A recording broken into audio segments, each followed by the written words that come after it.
Hello guys, welcome back once again to another episode of Learn Data Analytics with Blessing. And in today's video, we'll be looking at the date functions in SQL. So what are these functions used for? They are functions that you use to either manipulate, extract, or combine your dates together, or anything that has to be date, use the date functions. So the first one we'll be looking at is the year, then the month, and the day functions. Then we'll look at other functions such as date path, the date name, date from path, get dates, current timestamp. So let's start. So I'm going to work with the order date in this orders table. So let's say I want to extract the year from this order date table. How do I do that? I'm going to use the function year. So I would say select year. So I use this function year, open my parentheses, then type in the order date. So it only takes one expression, which is the date column you want to work with. The order date, then I'll say as what? I'll give it as order year. Where is this coming from? It's coming from the orders table. So let's run this and see. I'll run this now, then F5, and we can see that it has extracted the year from this orders table. So let's include the order date itself. So I'll type in the order date, comma. What if I want to also add a column for month? I'll use the function month. So I'll type in month. But what will this month do? To only return the month number. So month, then the order date column as, let me give this as month number. So I have this. Let's run this and see, and you can see that F5, you see we have the order date, then we have the order year, then we have the month number. So let me give this order month number. Good. F5. So we have this. Another function we look at, we have the dates part. And what with this date part, it's just the way you use the year and the month function to extract the year, then the month to extract the month number. The date part would also help you extract part from a date. If I'm going to use the date part to get the same result as I got here for months and the year, and let's say I want to work with date. So let's start for day first of all. Day, open my parentheses, then I would want to work with the order date column. Now close the parentheses and I'll say as order day. So let's run this and see F5, and you can see it's telling us, oh, this is the year, order year, this is the month, and you can see oh month, this is the day. So I'm going to use date part to get the same results. I would say, so let's look at this comma. I would say date part, open my parentheses, then the first argument it takes is what's going to be that what part do you want to extract? Is it the year? Is it the month? Is it the day? So let's say I want to extract year. I'll just type in year, comma. So what next? That is going to ask you for the column name you want to extract the year from, and I'll say order column, order dates column. Close my parentheses. So I'll give this as, I'll just call this order year 2. So note that order year 2, then comma. What if I want to do for month as well? I'll just say date part,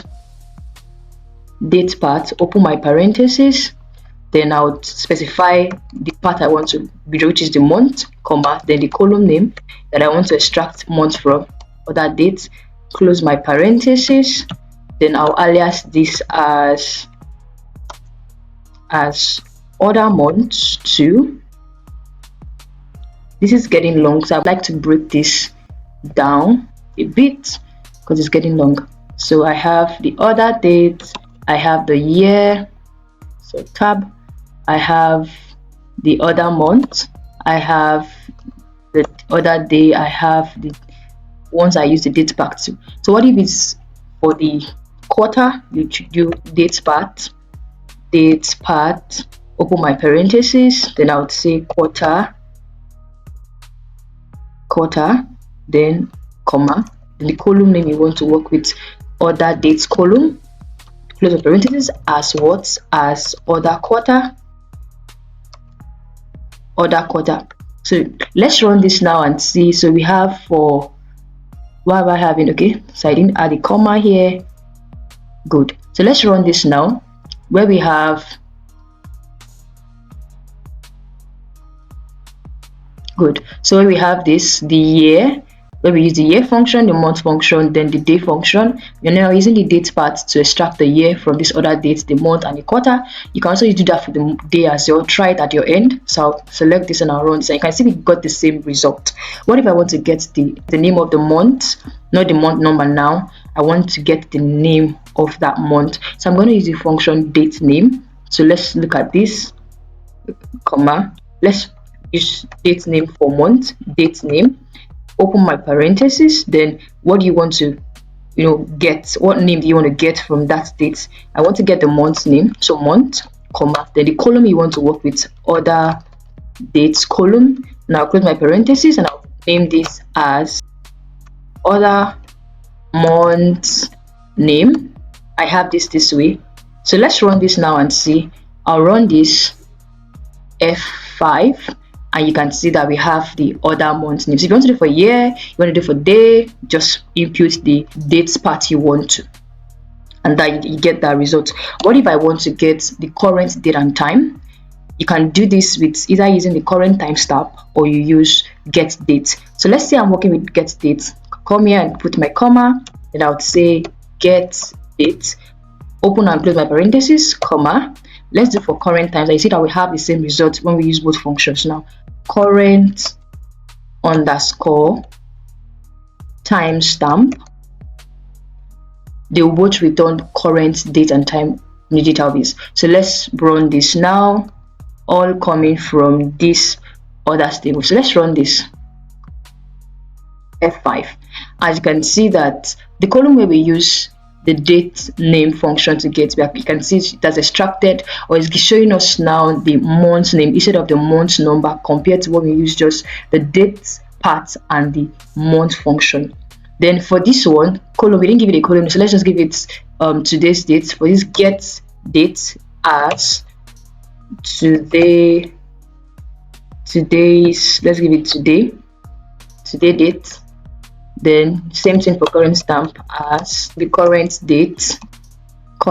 Good. So let me run this now, F5, and you can see that both columns gave us the same result. You are saying current day and the time.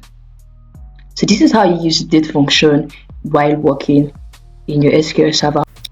Another function is the date from part, and what will this function allow you to do? Let's assume you have different columns in your table, that one is for the month, the year and the day, and you want to combine all three columns together to form a single column for date.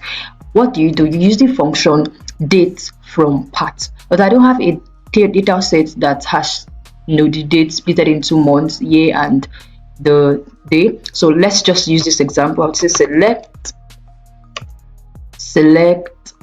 dates from part. Don't forget to add that s at the back of the parts. Open parenthesis, and you can see that the argument is showing is the year, which is integer, the month int, then the day int. Then it's telling you that it's going to return the date time.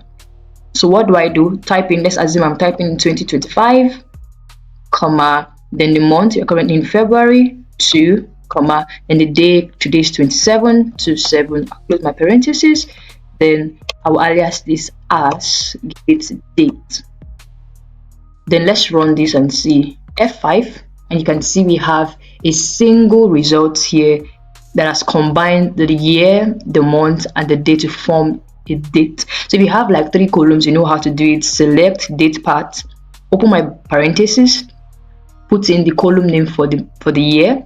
It takes the argument year, then followed by month, then the day. So put in the column name for the year, column name for the month, then the column name for the day, and you get your result for date. So this is how you do that using the date from part. I hope you'll be able to pick one or two from this video. As usual, don't forget to practice, like and share, and if you are yet to subscribe to the channel, do well to hit that subscribe button. We'll meet again in our next video. Bye.